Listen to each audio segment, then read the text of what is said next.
Hello बच्चा party, कैसे हो आप लोग? मजे में तो ओके बच्चा पार्टी। तो आज हम लोग फिर से एक बार सीबीएसई के क्लास 9 के साथ में जुड़े हुए हैं। तो इसके अंदर बच्चा पार्टी आज मैं एक नया चैप्टर स्टार्ट कर रहा जिसका नाम है स्ट्रक्चर ऑफ एटम।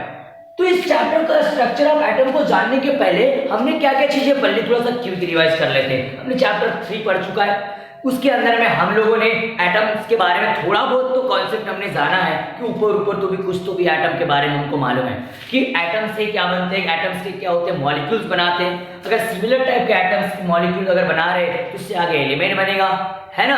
और अगर बात करोगे डिफरेंट टाइप्स के अगर एटम्स कंबाइन हो रहे हैं और मॉलिक्यूल बना रहे हैं तो उससे आगे चलकर क्या बनेगा, कंपाउंड्स बनेगा। क्या बनेगा? कंपाउंड्स। तो ये सब चीजों के बारे में हमने इससे पहले के लेक्चर में बड़े अच्छे तरीके से जान चुके बच्चा पार्टी। लेकिन बात यह है कि एटम्स क्या है। एटम्स एक्चुअल अगर बात करें तो स्मॉलेस्ट पार्टिकल है, बोल तो दी, लेकिन किस प्रकार से आई। तो आज मैं आपको इंट्रोडक्शन की तरफ लेके जाऊंगा चैप्टर के। इंट्रोडक्शन में एक चीज बात याद रखना कि सबसे पहली चीज तो एटम की भी एक खुद की फैमिली होती है। एटम की भी एक अपनी फैमिली है, जैसे हमारी फैमिली है वैसे उसकी भी कुछ ऐसी फैमिली है। उसके अंदर में भी कुछ ना कुछ तो अलग अलग टाइप्स के पार्टिकल्स होते हैं। अब वो किस टाइप्स के पार्टिकल्स होते हैं और कैसे होते हैं और किस प्रकार से आए पार्टिकल्स और कैसे हमने उस फैमिली को हमने क्या किए जाने, वो हम सब चीजें इस चैप्टर के अंदर में पढ़ने वाले। बहुत अच्छे तरीके से चैप्टर के अंदर में इन सब चीजों को हम लोग डिस्कस करने वाले हैं। तो बच्चा पार्टी सबसे पहले इसमें हम क्या क्या पढ़ने वाले थोड़ा सा इसके अंदर में देख लेते हैं। तो सबसे पहली जो चैप्टर के अंदर में हमने जो पढ़ना है वो क्या पढ़ना है कि हमको सबसे पहली चीज स्ट्रक्चर ऑफ एटम पढ़ना है। क्या पढ़ना है? Structure of atom. सबसे पहले सही में जानने का प्रयास करेंगे कि स्ट्रक्चर कैसा होता है एटम का। स्ट्रक्चर ऑफ एटम के बारे में जानने का प्रयास करेंगे और इसके अंदर में पहली चीज जो देखेंगे, सबसे पहली चीज वो देखेंगे हम लोग थॉमसन सर का model, Thomson's model of atom, Thomson's model of atom. इसके बारे में हम लोग जानने का क्या करेंगे, प्रयास करेंगे। इन्होंने कैथोड रे एक्सपेरिमेंट किया था। कैथोड रे एक्सपेरिमेंट करके इन्होंने हमको बताए थे कि इलेक्ट्रॉन्स की इन्होंने डिस्कवरी किए थे। इलेक्ट्रॉन की डिस्कवरी इन्होंने किए थे थॉमसन सर ने, जे थॉमसन सर ने। वो कैसे किए थे, क्या किए थे, बताया थोड़ी देर के बाद। ओके बच्चा पार्टी, इसके बाद में हमको क्या पढ़ना है, इसके बाद में हमको क्या पढ़ना है, रुदरफोर्ड एटॉमिक मास। रदरफोर्ड, इसको रदरफोर्ड बोलना चाहिए अपन ने। रदरफोर्ड क्या बोलना चाहिए, रदरफोर्ड मॉडल ऑफ, क्या बोलोगे, मॉडल ऑफ एटम। उसके बाद हम लोग इसके अंदर में पढ़ने वाले हैं कि इसके अंदर में बोहर्स क्या बोलोगे, बोहर्स एटॉमिक मॉडल। क्या पढ़ना है, बोहर्स एटॉमिक मॉडल के बारे में हमको क्या करना है, डिस्कस करना है। आफ्टर दैट इसके कंप्लीशन के होने के बाद में हमको क्या पढ़ना है, सेकंड चीज। तो यहाँ पर क्या हुआ कि थॉमसन सर ने तो ये तो मॉडल बता दिए, तो उन्होंने इलेक्ट्रॉन की भी डिस्कवरी कर दी है। लेकिन उसके बाद में उन्हीं के एक शिष्य थे, 2 साल बाद ही, देखो सोचो, उन्हीं के जो स्टूडेंट थे, किसके, थॉमसन सर के स्टूडेंट, इन्होंने शायद 2 साल बाद ही एकदम जल्दी, एकदम उनका माइंड इतना, देखो कितना शॉर्प रहा होगा स्टूडेंट का, उन्होंने सीधे प्रोटॉन की डिस्कवरी कर दी। किसकी डिस्कवरी किए, प्रोटॉन की क्या कर दी, उन्होंने डिस्कवरी कर दी। अब वो कैसे किए तो देखेंगे बाद में। और फिर उसके बाद में हम लोग जानने का प्रयास करेंगे थोड़ा सा किसके बारे में, न्यूट्रॉन्स के बारे में। किसके बारे में, न्यूट्रॉन्स के बारे में। क्योंकि प्रोटॉन्स और इलेक्ट्रॉन की तो डिस्कवरी हो गई, लेकिन न्यूट्रॉन किस प्रकार से आते हैं ये उसके बाद में हम जानने का प्रयास करेंगे। हमको रदरफोर्ड एक मॉडल से भी पता चल जाएगा थोड़ा बहुत कि न्यूट्रॉन्स कैसे आते, क्या आते, वो हमको बाद में देखेंगे। आफ्टर दैट यार इसके बाद में चैप्टर के अंदर में पढ़ना है कि हम इलेक्ट्रॉन इनको डिस्ट्रीब्यूशन कैसा करें बहुत अच्छे तरीके से, कि हम लोग क्या करें, how are the electron distributed. क्या करोगे, हाउ आर क्या बोलेंगे बच्चा पार्टी, हाउ आर इलेक्ट्रॉन्स, क्या बोलोगे, हाउ आर इलेक्ट्रॉन्स डिस्ट्रीब्यूटेड, क्या बोलोगे, डिस्ट्रीब्यूटेड इन सेल या ऑर्बिट। क्या बोल सकते हैं, ऑर्बिट्स और सेल। आपको बहुत बड़े अच्छे तरीके से फिर समझ में आ जाएगा यहाँ पर इलेक्ट्रॉन कैसे डिस्ट्रीब्यूटेड किए गए। उसके लिए आपको इलेक्ट्रॉनिक कॉन्फ़िगरेशन और सेल वेल का कॉन्सेप्ट तो बहुत सारे एटॉमिक मॉडल से हमको पता चल जाएगा कि किस प्रकार से सेल में इलेक्ट्रॉन्स होते हैं, वो सभी चीजें हमको पता चल जाएंगी। उसके बाद में हम लोगों को पढ़ना क्या, वैलेंसी तो हमने इससे पहले के भी चैप्टर में पढ़ ली है, लेकिन फिर से और अच्छे तरीके से और अच्छा कॉन्सेप्ट लेकर के हम वैलेंसी के बारे में डिस्कस करेंगे। और उसके बाद में आता है बच्चा पार्टी एटॉमिक नंबर। क्या होता है, atomic number and atomic masses. Atomic number and atomic masses. तो बच्चा एटॉमिक नंबर और एटॉमिक मास के बारे में एक minute, atomic number and atomic masses. या एटॉमिक मासेस, इसके बारे में हम लोग जानने का प्रयास करेंगे। ये भी प्रीवियस लेक्चर में थोड़ा सा हमने डिस्कस कर चुके हैं, लेकिन हमको मालूम है प्रोटॉन्स के नंबर जितने प्रोटॉन्स होते हैं उतना ही क्या होता है, एटॉमिक नंबर होता है। उसके बाद में एटॉमिक मास मतलब क्या होता है, हमने देखिए प्रोटॉन्स और न्यूट्रॉन को ऐड कर देते हैं तो एटॉमिक मास होता है, लेकिन बड़े अच्छे डिटेल तरीके से अपने एक लेक्चर्स में हम उनको बाद में क्या करने वाले, डिस्कस करने वाले। अब अच्छा पार्टी इसके बाद में थोड़ा सा कॉन्सेप्ट देखेंगे किसका, आइसोटॉप्स का। आइसोटॉप्स किसे बोलते हैं, और उसके बाद में बच्चा पार्टी थोड़ा सा कॉन्सेप्ट देख लेंगे आइसोबार क्या होता है, आइसोबार। तो इतनी सारी चीजें आपको यहाँ पर डिस्कस करना है, और इतनी ही नहीं बच्चा पार्टी, और भी कुछ नई नई चीजें मैं आपको यहाँ पे इस चैप्टर में बीच बीच में बताते रहूंगा ताकि आपको और डिटेल नॉलेज मिल सके, क्योंकि जितना आप ज्यादा नॉलेज गेन करोगे उतना चीजों को समझने में आपको क्या हो जाएगा, आसान हो जाएगा। चीजों को समझने के लिए नॉलेज होना बहुत जरूरी है, और जितना ज्यादा आप गेन कर सकते उतना गेन करने का प्रयास करेंगे। ये सारी चीजें बच्चा पार्टी इसके अंदर में हमको क्या करना है, डिस्कस करना है। तो इसका स्क्रीनशॉट ले लेते पहले। तो चलो बच्चा पार्टी, तो अब देखो थोड़ी कुछ चीजें और भी जानने का प्रयास करते हैं कि सबसे पहले जब एटम नाम की टर्म मालूम नहीं थी तो सबसे पहले यार सबसे पहली चीज देखो, इस चैप्टर में पहला मेरा लेक्चर जो होगा, नेक्स्ट लेक्चर जो होगा वो charge particles of in matter के अंदर में होगा। अब वो कैसे क्या चार्ज पार्टिकल, इनके बारे में तो डिस्कस करेंगे, लेकिन सबसे पहले बच्चा पार्टी कि सबसे पहले एटम के बारे में सबसे पहली चीज जो बताई गई सबसे स्टार्टिंग में, एक इंडियन फिलोसोफर थे। आपको मालूम है इंडियन एक फिलोसोफर थे, इंडियन फिलोसोफर जिनका नाम था ऋषि कनाद। क्या बोले, कनाद सर, जिनको हम कनाद सर बोलते हैं। इन कनाद सर ने, ऋषि कनाद सर ने सबसे पहले कब, नियर अबाउट अगर बात करोगे 500 BC मतलब बिफोर क्रिस्ट, सबसे पहले बताए कि जनरली बोले कि एटम जो नाम की टर्म दुनिया में उस समय पर नहीं आई थी, लेकिन इन्होंने देखो यार आज हमको मालूम है एटम क्या है, क्योंकि हम पढ़ते उनके बारे में सारी चीजें, लेकिन मुझे बताओ उस समय पर इन लोगों को कोई ऐसा कॉन्सेप्ट नहीं मालूम था। आज हम लोगों को मालूम था कि हम लोग आज अगर रब करते, हमको मालूम है अगर हमने अगर कोम पकड़ लिया, उसको रब कर लिया, उसके पास में अगर पीस लेके गए तो उसको अट्रैक्ट होता है, और अट्रैक्ट होने के बाद वो मूवमेंट करना स्टार्ट करता है। हमको मालूम है ऐसा रब करो 10 मिनट तक या 5 मिनट तक, उसके बाद में कोम का पार्टिकल्स पकड़ लो, वो अट्रैक्ट होना स्टार्ट हो जाएगा। हम उसमें से हमको क्योंकि अभी मालूम है क्यों हो रहा है, क्योंकि वहां पर अपोजिट चार्ज पार्टिकल्स वगैरह है, इस वजह से वगैरह होता है, लेकिन उस समय पर कुछ नहीं मालूम था। तो उस समय पर ये ऋषि कनाद सर ने बोले कि जो बोले एटम का जो स्मॉलेस्ट पार्टिकल, जो एटम जो बोले मैटर का, किसी एलिमेंट का जो यहाँ पे किसी भी अगर बात करोगे, किसी भी सब्सटेंस को अगर आप डिवाइड करते हो या मॉलिक्यूल को डिवाइड करते हो, तो डिवाइड करने के बाद में सबसे छोटा पार्ट होता है ना बोले, उस पार्ट को क्या बोलेंगे, बोले परमाणु बोलेंगे। बोले क्या बोलेंगे, बोले परमाणु। ये किन्होंने बताया, इंडियन फिलोसोफर। अब ऐसा ही नहीं है, इसके बाद में उसी समय पर कुछ ग्रीक फिलोसोफर भी आए। ग्रीक फिलोसोफर, इन्होंने तो परमाणु बता दी, फिर ग्रीक फिलोसोफर्स आए और ग्रीक फिलोसोफर्स ने आकर के फिर से उनकी अपनी थ्योरी बताई। तो उन्होंने बोले ठीक है, बोले वो जो अब इंडियन साइंटिस्ट थे उन्होंने परमाणु बोल दिया, लेकिन एक ग्रीक फिलोसोफर है, उन्होंने अपने लैंग्वेज में उसी चीज को, जो एलिमेंट के मॉलिक्यूल का सबसे जो छोटा पार्टिकल्स होता है, अब उसको डिवाइड नहीं कर सकते, इंडिविजिबल नहीं कर सकते, वो छोटे पार्टिकल को क्या बोलना है, बोले एटम बोलना है। क्या बोलना है, एटम बोलना है।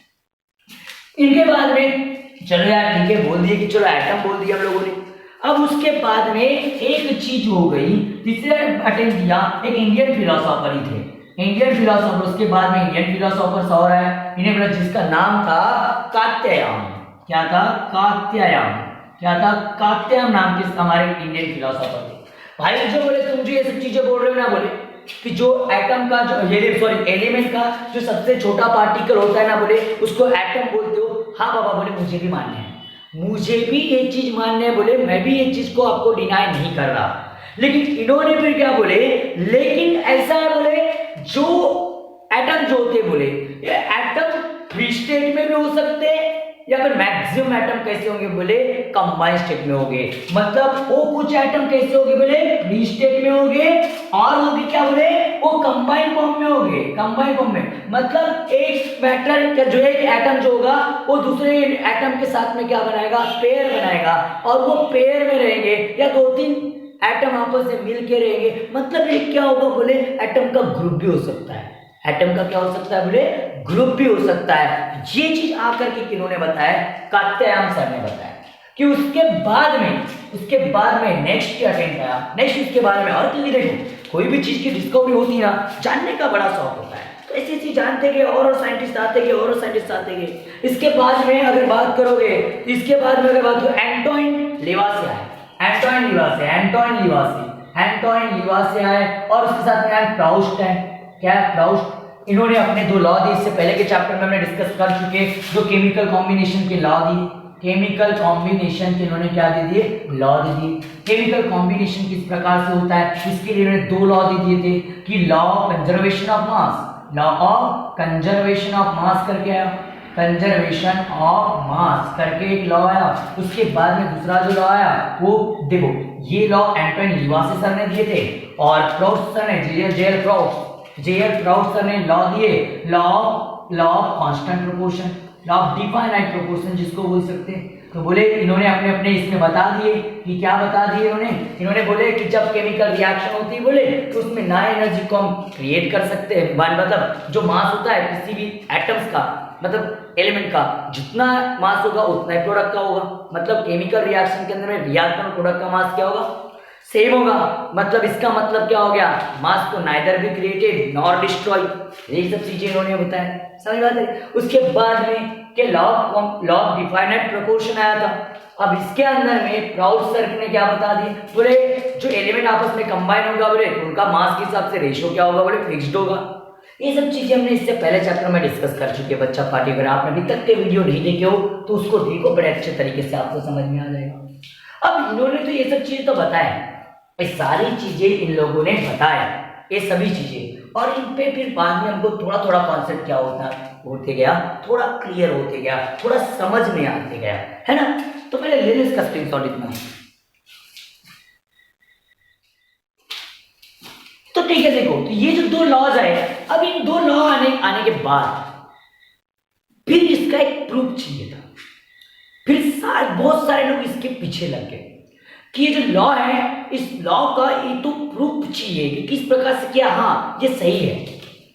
तो इसके लिए सभी लोग इसके पीछे आ गए, और पीछे आने के बाद में सबसे पहले हमारे कौन है, डाल्टन सर। कौन आ गए, जॉन डाल्टन सर। ये जॉन डाल्टन सर है, नेक्स्ट स्टेप ली किसने, जॉन डाल्टन सर। ये तो सबसे पहले ही आ जाते हैं, सबसे पहला अटेम्प्ट देखो, केमिस्ट्री आई बात आई तो इनका नाम तो कोई भूल नहीं सकता।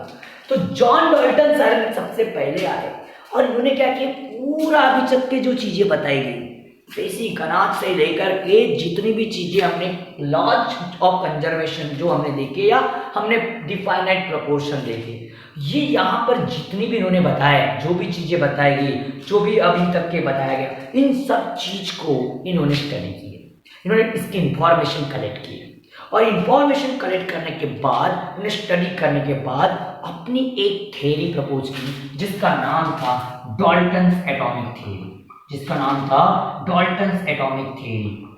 जिसके बारे में हम लोग क्या कर चुके, डिस्कस कर चुके। तो इन्होंने डाल्टन्स एटॉमिक थ्योरी में इन्होंने क्या बताया, देखो मैं सारी चीजें इंट्रोडक्टरी बता रहा हूँ आज, मैं चैप्टर का फर्स्ट वीडियो तो आपको कल दूंगा जरूर, मेरा डिपेंड होगा किसके ऊपर में, चार्ज पार्टिकल्स इन मैटर के ऊपर, वो वीडियो मैं कल आपको दूंगा। लेकिन पहली बात यार ये चीज क्या थी, तो डाल्टन्स एटॉमिक थ्योरी में क्या बताया, इन्होंने बताया कि जनरली बोले मैटर का जो किसी भी एलिमेंट का या किसी भी मैटर का जो स्मॉलेस्ट पार्टिकल होता है ना, बोले स्मॉलेस्ट पार्टिकल, कैसा बोले, स्मॉलेस्ट पार्टिकल, उस चीज को क्या बोलेंगे, बोले एटम बोलेंगे। स्मॉलेस्ट और उसके साथ साथ स्मॉलेस्ट एंड इंडिविजिबल, कैसा बताया उन्हें, स्मॉलेस्ट एंड इंडिविजिबल पार्टिकल जो होगा, बोले पार्टिकल, उसको क्या बोलते हैं, बोले एटम बोलते हैं। क्या बोलते हैं, बोले एटम बोलते हैं। मतलब किसी भी चीज को अगर बात करोगे, बोले डिवाइड करने जाओगे, चलो मैं अगर मान के चलो कि कोई भी सब्सटेंस हो, कोई भी मैटर हो, चलो एक मैटर है, इसको मैं डिवाइड करूंगा, इतना छोटा कर दूंगा, तो कहीं ना कहीं कुछ तो भी इसकी क्या होगी, लास्ट लिमिट होगी, कहीं ना कहीं कुछ तो भी इसकी लास्ट लिमिट होगी। उस लास्ट लिमिट के बाद अब किसी पार्टिकल को डिवाइड नहीं कर सकते, मतलब अब इनडिविजिबल, मतलब अब डिवाइड नहीं हो रहा है, अब ये बस हो गया, इतना ही हो गया, अब इससे ज्यादा छोटा नहीं हो सकता है, एकदम टाइनी बन गया, एकदम माइक्रोस्कोपिक बन गया। तो उस पार्टिकल्स को क्या बोलना है, बोले एटम बोलना है, बोले। और ये वही चीजें जो बताई थी ऊपर में, ग्रीक फिलोसोफर लोगों ने भी बताई थी।